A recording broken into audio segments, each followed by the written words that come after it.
Hello everyone, and welcome to a special video that's going to be kind of my general overview of Hand of the Gods. I'm going to be going through some of the menu items and then jump into a game to kind of showcase features that aren't necessarily explained to you in any of the tutorials to kind of allow you to get a better feel for what the game is trying to do and what you can do with the things that you earn. So the first thing I'm going to point out is on the main menu you have Play, Store, Collection, Open Packs, Quest Log, and Clans. So Clans is obviously going to be where you can find a clan if you want to go for it. Quest Log, you will have several quests. You can re-roll them, as you can see, and it will also show you your progression through each of the pantheons, as well as your current rank and your player level, which is going to be an accumulation of all of the numbers that you see down here under the pantheons.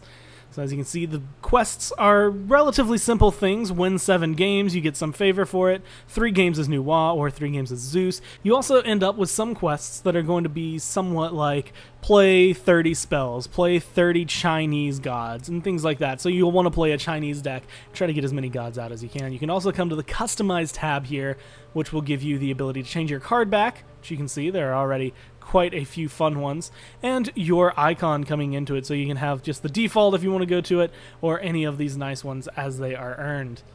Going back to the main menu, you'll see the store and open packs. So the way this will work is, if you look in the top right, you'll have your player name, level, icon, but also these 3 symbols. You have favor, runes, and essence. Favor and runes can be used in the store to purchase card packs, just to be able to kind of get more cards. Obviously, like every card game you've ever played, you want to open packs to get more cards, possibly better cards, as the rarity does change throughout all of them, and try to build better decks the way things go on. You can do that with favor here. 300 will get you a single one, which you can buy multiple times. Or if you want to spend a little bit of money to try and get card packs a little faster, you can go for 2, 7, 15, 40, or 60 core packs. And you also see right here is a Halloween pack. This is going to be cosmetics for some of the minions, some of the gods in there. There was a total of 6 things added in that pack, and once you have all 6, you're going to be done. As you can see, I purchased all of those, and I can kind of show off those as we go on later. But you'll also have the ability to redeem a code here, as well as go to the open packs wherever you might go. So I have a bonus pack here, and this will be a good example of what it's like when you do open a pack. So you'll see the animation, it'll play, it'll pop up with a bunch of colors, which will tell you the rarity. So white here, or gray, depending on how you want to look at it, is going to be the common cards. These are going to be the ones that you find pretty much anywhere, and as you can see, this one is from the Roman deck as told by Bologna, this one from the Greek deck with Zeus, and this one from the Mayan deck with Apwash. You can also see that they are themed more around their pantheon in the actual card. And these 2 are going to be higher rarity, and which is why they're flipped. So when you click them, you'll see this one was a rare for Ra, and this next one was an epic for Odin Purple. And there's going to be one higher than this, so you can have the gray, blue, purple, or there's also legendary. They are orange cards, and as you can imagine, they're the rarest of the bunch. That's just going to be a feel for the packs that you can have. But where do these cards go? Well, these cards do end up in your collection. So if you come here, if you are just starting the game, you will have 2 decks, a Zeus and a Ra deck. But as you go on, you see empty deck slots. You can have up to 8, where you can choose the Pantheon, and then go through and choose from their cards and the neutral cards to build your own deck. If you want to go ahead and see all of the cards you have currently, regardless of the Pantheon, you can go ahead and click on the Explore Collection button, which will bring you into a menu like this, where you can look through the different Pantheons up at the top, as well as the neutral cards. So this just kind of allows you to scroll through, see what cards you have, you can look at what they do, and because of that, you'll be able to maybe formulate a little bit of a better deck, kind of get a feel for how these cards play against each other, and what deck is stronger against what, or what Pantheon is stronger against another Pantheon. Now, there are certain keywords throughout the game that are going to be very important through your cards, and I will go through just a few of those to kind of let you understand things before we get into the general gameplay. This is going to be probably the last thing in this part of the video. This is probably going to be the first half. So I'm going to go through and just kind of discuss things. Like right here, you can see stun. What stun does is allows you to stop a unit from moving or attack and counterattack, which allows you to get a free hit on them, and it locks that unit in place. This card in particular deals 1 damage to that unit as well. So you can deal a damage and stun them, which will stop them from being able to move up until your next turn. Your next turn, not your opponent's. That's the very big key there. Now you also have cards that give immunity. Sometimes it's going to be immune melee damage, immune range damage. This one in particular gives a friendly unit immune enemy spells. That's going to be big for you just because if you are playing maybe against a nuances deck, which has been one of the more spell-centered decks, it keeps your own minions from dying to the spells that will be thrown out, and it allows you to maybe get a bigger card out without having to worry about it getting taken down. Now, as you can see, a lot of these cards do have passives. For example, there's like Naja. If you played a spell this turn, Naja hits an additional time when attacking, and so that allows you to potentially combo some of your cards along with things. Hu Yi, for an example, has the ability to attack random enemy adjacent to the target that he is also aiming at. So if they're grouped around your summoning stone, Hu Yi can hit 2 people instead of just 1. One of the other key words that you're going to be encountering throughout the game is going to be War Cry, like you see with Habwa here.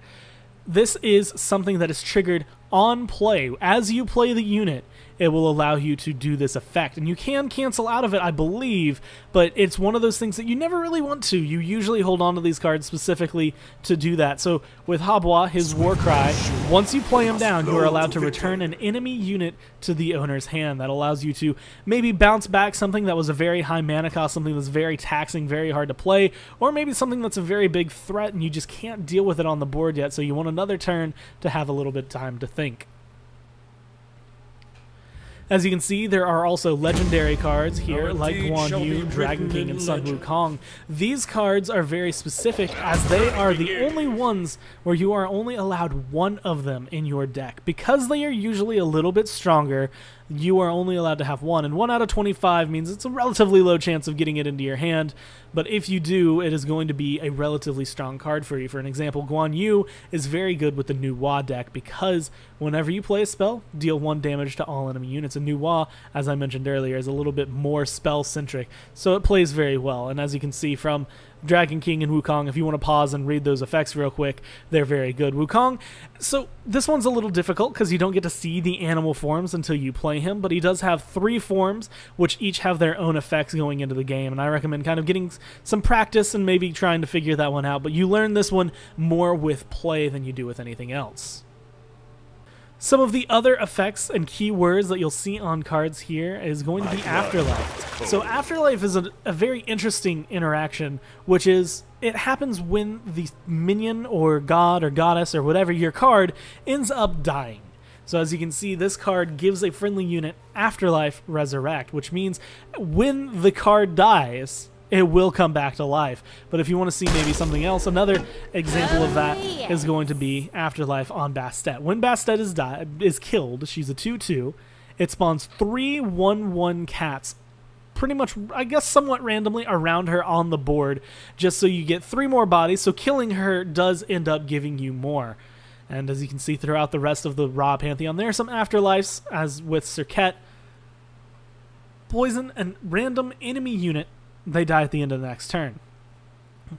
Whenever she dies, something on the other team is going to get poisoned, and then it will die at the end of the next turn, which means there's still 1 bout to go around before it fully kills them. You will also see keywords like Discover, which is going to allow you to add 1 of 2 or more presented cards to your hand. So essentially, you'll play this card, and a little minion or menu will come up on the screen, allowing you to choose from usually 3 cards to be able to do this. And this one discovers an Egyptian spell, and it adds a copy of it to your hand. This is not pulled from your deck. This one just gives you a randomized option of spells in the Egyptian pantheon. One more keyword that you'll be seeing throughout the game is going to be Protect. Now you can see Aphrodite here is kind of a combo. She has the War Cry, which if you remember is the one that is triggered when you play it from your hand. But it gives Protect 1, and if they're a god, they gain Protect 2. What Protect does, and this is for the case with Aphrodite, while they are alive, while they have a little extra symbol next to their name, which I might be able to showcase in the next video with some gameplay elements, it will reduce that much damage from their attack. So if you have Protect 1, and the thing attacking you only has 1 damage, then your unit will not take any damage coming into it. If you have Protect 1 and they have 2 damage, you'll take 1 damage. If you have Protect 1 and they have 5 damage, you'll take 4 damage. So it stops 1 damage out of all of that, and Protect 2 stops 2 damage, and so on and so forth. And two more keywords, Kumba is a very good example for all of this, is Guard and Reincarnate. So if I just hover over him, you'll be able to see them for yourselves, their description. Guard is essentially when you place the unit next to your Summoning Stone, your Summoning Stone cannot take or be targeted by attacks or Warcry effects. It is essentially immune until the unit that has Guard is either moved away from the Summoning Stone or killed. One of the other things that has been added to the game with this Hindu Pantheon that we're looking at right now is the Reincarnate Keyword, which is going to allow you to have a little bit of playability, because when the card initially dies, it goes to your hand instead, then loses the Reincarnate. So if you play Kumba as a 0/6 and then he dies, he comes back to your hand without the Reincarnate, but as you can see right here, it has gains +6, +0, and 3 movement. And that means that he's going to be able to move as normal, because melee units have 3 movement based on normal, which we'll get into when I go into the gameplay part. And he will gain 6 attacks, so he'll become a 6/6 for 4, still with that Guard. So it'll be a very tanky body that is going to be a very high damage dealer as well for you, right next to your Summoning Stone if you really want to use that. As you go through all of the various pantheons, you'll realize that there is kind of a theme through all of them. If you look at the Mayan, there's a lot with zombies. If you look at Zeus, it's a lot with gods. Odin has a lot of aggression coming out from all of his cards, which kind of allows you to go forward. And that really does open up something right here. A Moonstone of Ire is a good card. It's very much played often now, but it gives units charge, which means that a unit is allowed to attack and move immediately upon play instead of having to wait through the summoning sickness that they would normally have on the initial turn. You'll also see here some things that are relatively unique. Stealth, which is going to be another key word to keep track of. It's going to be that when it spawns for 1 turn, that unit is essentially invisible, so it does take up a space, but it cannot be directly targeted. That means that you cannot use a spell directly on it, but if you have a spell maybe like the Kraken that you get from Poseidon and Zeus, and you can deal AoE damage, you can choose a spot on the board instead of choosing a specific unit. You can still hit them, but you cannot target them specifically. One big thing to kind of glance through is always to make sure to keep track of your neutral cards. There are enough cards in each pantheon to make a deck full of them, but you'll find quite a nifty benefit from being able to throw some of these neutral cards in with your pantheon. Things like the Fire Giant, which a lot of people really love. Blade Master, a lot of people really love coming into it. There's a lot of cards here that are very useful, so you always want to make sure you're exploring that and kind of keeping track of what cards you can play.